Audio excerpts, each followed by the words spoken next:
My stepmother left me speechless while I was in the bathroom.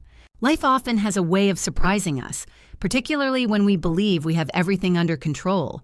Returning home after college has turned out to be more complicated than I ever expected.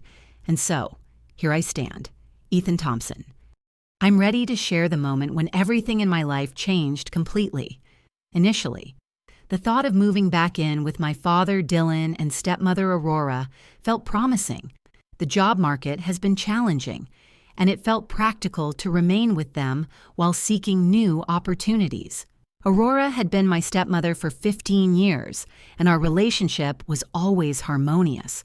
Aurora was 62, yet she moved through life with a grace and vitality that belied her years. She maintained her fitness with yoga and swimming, and her silver-streaked brown hair beautifully framed her gentle face. She was always more like a friend than a stepmother. The initial weeks upon returning home felt soothing and predictable. Father dedicated countless hours to his construction company, while Aurora skillfully ran her small online business. In the quiet of my home, I found myself poring over resumes and rehearsing for interviews, hoping for a breakthrough. That fateful morning unfolded just like any other. I found myself preparing for an important job interview later that day, standing in the bathroom, lost in thought. The steam enveloped the room, blurring the mirror as I focused on my shaving. Suddenly, a gentle knock on the door broke the silence, drawing my attention. Karen's voice reached me, inquiring if she could swiftly take her medication from the cabinet without a second thought, and I invited her in our home. We'd always taken a laid-back approach to matters like these. She stepped in, draped in her familiar silk robe, her hand reaching for the medicine cabinet perched above the sink. What unfolded next felt as if time had slowed to a crawl. As she reached for the sky, her robe snagged on the cabinet handle, and with a gentle tug, it swung open unexpectedly. That moment seemed to linger, as if the world had paused around it, as our gazes locked in the foggy reflection. An unspoken understanding washed over us, both of us acutely conscious of the moment we found ourselves in. Ken hurriedly collected her robe, a deep blush spreading across her cheeks. "I truly apologize. Ethan, please keep this between us," she murmured urgently before slipping away that day. The interview was a blur, my mind trapped in the turmoil of that morning's incident. Confusion swirled within me, along with unexpected feelings for Karen that I couldn't quite understand. Karen kept her distance from me for the remainder of the day, and the atmosphere during dinner that evening was filled with an uncomfortable silence. The following morning, I discovered a note quietly placed beneath my door. Karen's graceful script inquired if we could have a private conversation once Dad departed for work. My heart raced as I read those words, fully aware that this conversation would alter the course of everything.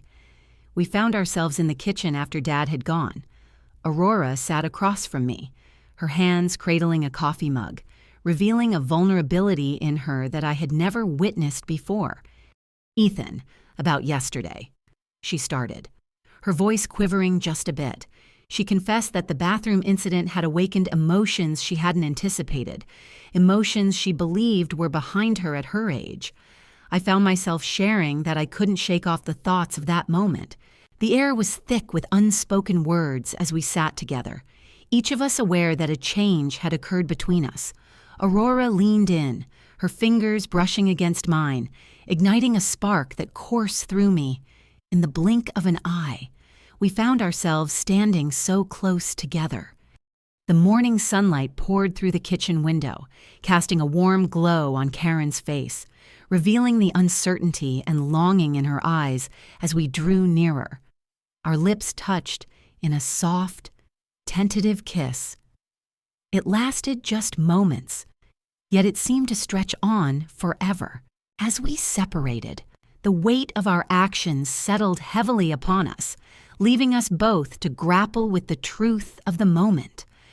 Aurora took a step back, her hand instinctively covering her mouth. "This feels so wrong," she murmured, yet her eyes revealed a contrasting truth. I realized I ought to have just turned and left, yet something kept me rooted in that moment. The next few days unfolded like a fragile ballet of fleeting looks and measured separations. We both put on a brave face around Dad, yet the unspoken tension lingered heavily in the air, undeniable and suffocating. Every accidental touch, every moment spent in solitude, was filled with unexpressed feelings. I found myself crafting excuses to remain at home, feigning productivity with job applications, all the while yearning for those quiet moments alone with Aurora. It felt as though she mirrored my actions, always seeking out a reason to be present in the same space as me. There was a heaviness in the air, a visible struggle within her, as her usual calm began to falter. "We need to talk about this," she said, gently shutting the door behind her. She settled next to me on the small sofa, just within reach, and the familiar scent of her lavender perfume enveloped me, a fragrance that had been a source of solace during my high school heartbreaks. Now it awakened something completely new within me. We spent hours in conversation, delving into everything and nothing at all, pondering the wrongness of it all and yet how right it felt. We grappled with the impossibility of our situation, and the sudden sound of the door slamming jolted us back to reality. Dad came home early, and we quickly separated, adjusting our clothes and hair, desperately trying to appear normal as we heard his key turn in the front door that evening, sitting across from Dad at dinner. The burden of our hidden truth felt overwhelming. He shared the details of his day, oblivious to the way his son and wife had filled their afternoon. Aurora hardly picked at her meal after dinner. "Aurora has left a note in my room. Come find me in the garden when the clock strikes 12. I understood that I ought to let it go and put an end to this before it spirals out of control, yet I found myself unable to resist. My thoughts keep circling back to you. Ethan. I understand that it feels overwhelming, but this is a new experience for you." Sitting beside her, our thighs brushing against each other. The night air was cool, yet I felt a warmth rising within me. I expressed that I truly feel it. The confession lingered in the air, palpable and heavy. We shared another kiss, this one filled with deeper passion, her hands roaming over my chest while mine followed the gentle curve of her waist. The secretive essence of our bond only heightened its intensity. The distant barking of a dog suddenly broke the moment, pulling us away from each other. The truth settled in. We found ourselves exposed, under the gaze of anyone who might pass by, and in that moment, the danger we were courting felt utterly reckless. Aurora rose to her feet. She adjusted her attire and whispered, "We can't do this here." Yet, within her gaze lingered a whisper of something deeper. We made a pact to seek out those quieter, more secure times to share our moments together.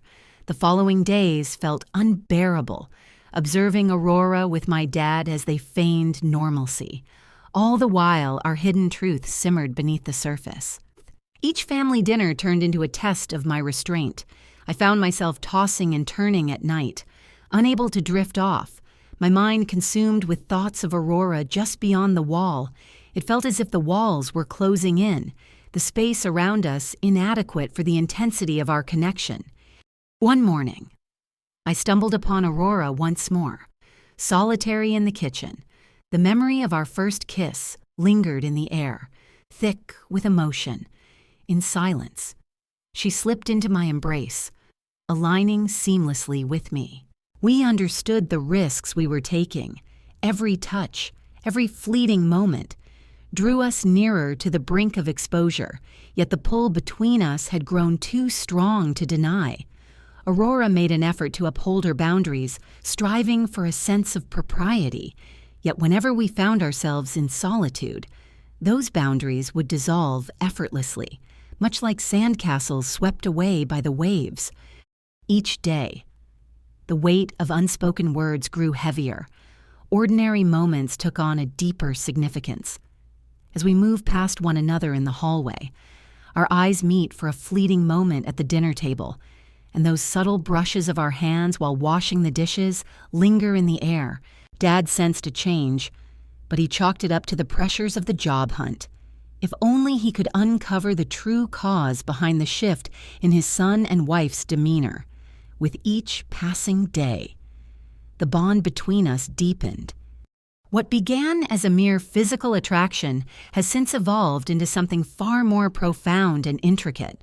We opened up about thoughts and feelings we had never shared with anyone before.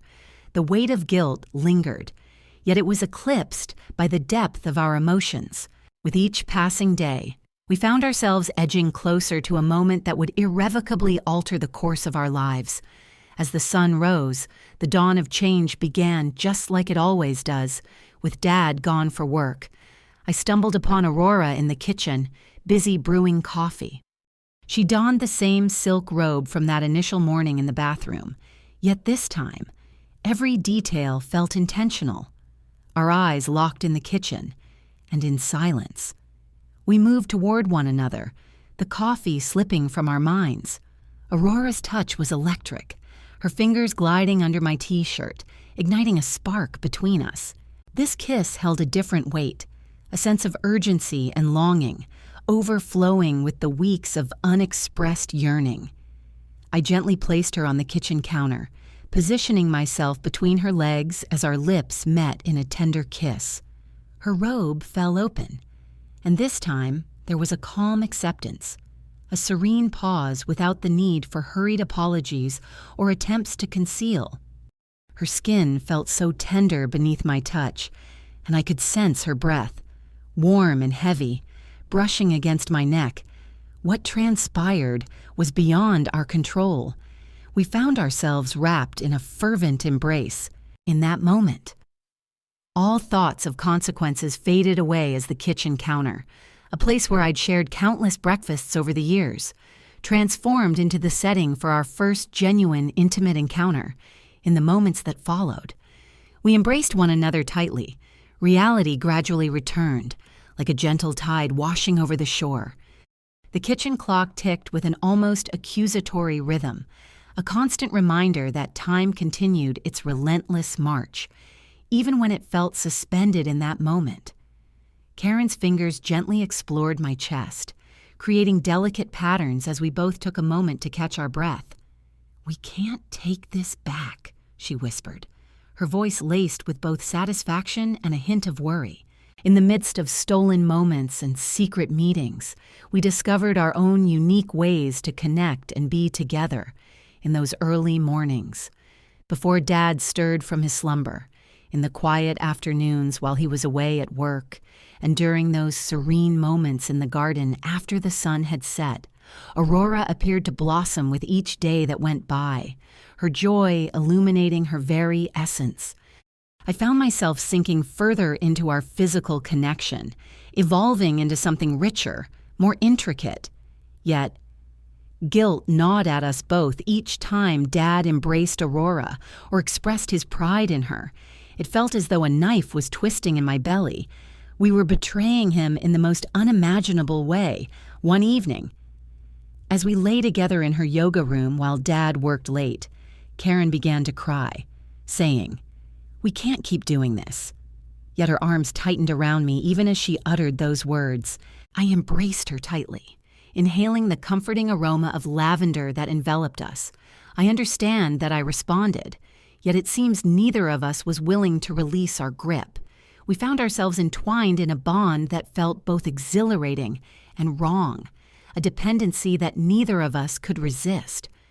The following morning, my father revealed that he needed to leave for a week-long business trip. Aurora and I deliberately averted our gazes, fully aware of the implications that lingered between us. That entire week spent together felt like a beautiful dream come to life. We shared moments in the kitchen, lost ourselves in films, embraced on the couch, and dedicated countless hours to discovering the depths of each other's bodies and thoughts. Yet, reality has a tendency to disrupt even the most idyllic fantasies. In the middle of the week, my dad reached out to let me know he might be coming home sooner than expected. The news threw us into a state of panic. And when I finally returned home that evening, there was Karen, waiting for me in the garden. In the dimming glow, she appeared stunning, yet a sorrow lingered in her gaze that seemed new, as if it had just taken root. "We need to talk," she said, gently patting the space beside her on the bench. I took a moment to gather my thoughts, feeling the weight of the truth that everything she built was rooted in deception and treachery. It's clear that we can't go on like this. I understood she was right, yet the thought of ending it all caused a heaviness in my heart. What should we do now with a hint of trepidation?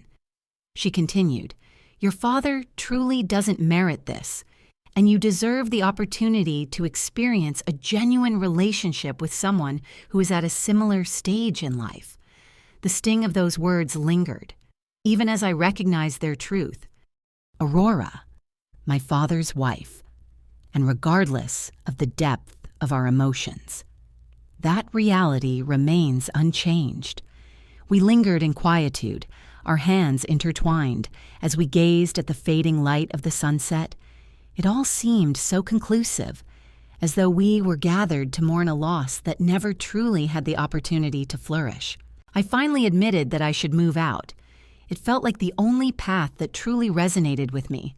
Remaining in the house and encountering Aurora daily while attempting to hold back our emotions would be utterly unfeasible. Karen nodded, her tears tracing silent paths down her cheeks. "I believe that's the right choice. But Ethan..." She turned to look at me, her gaze piercing. "It's important for you to understand that what transpired between us was genuine. It went beyond mere physical attraction or the typical struggles of a midlife crisis. I held her tight for one final moment, etching the sensation of her presence into my memory. I understand." I murmured softly into her tender and poignant embrace. It contained everything we kept hidden: the sorrow, the affection, the unattainable aspirations we would never have the chance to pursue. The following morning, I shared with my dad that I had discovered an apartment nearer to the city, a place where he could find more job opportunities, with a mix of surprise and unwavering support. Karen expressed her pride in my initiative regarding my career. She assisted me in packing, ensuring we maintained a respectful distance throughout the process. Now, each accidental brush of a hand, every fleeting glance exchanged, carried the weight of a farewell on the day I left. It was chaotic and flawed in every way, yet it held a raw authenticity, immense strength, and the potential for profound change. After several months, I found myself in a good job and started to explore the world of dating. I attempted to move forward, yet in the quiet of the night, memories of those weeks with Aurora lingered, reminding me of the impossible love we shared and ultimately had to release, despite the fact that Dad, Aurora, and I remain bound together in marriage. When I visit now, Aurora and I keep a careful distance, our secrets tucked away in the past. Yet sometimes, when our eyes meet across the dinner table, I catch a glimpse of it, the echo of what we once shared, the memory of those passionate days and nights, the bittersweet taste of a love that could never be. Life has a way of surprising us, revealing that love doesn't always adhere to the rules we believe it should. At times, it shines with an intense brilliance, only to fade away in an instant.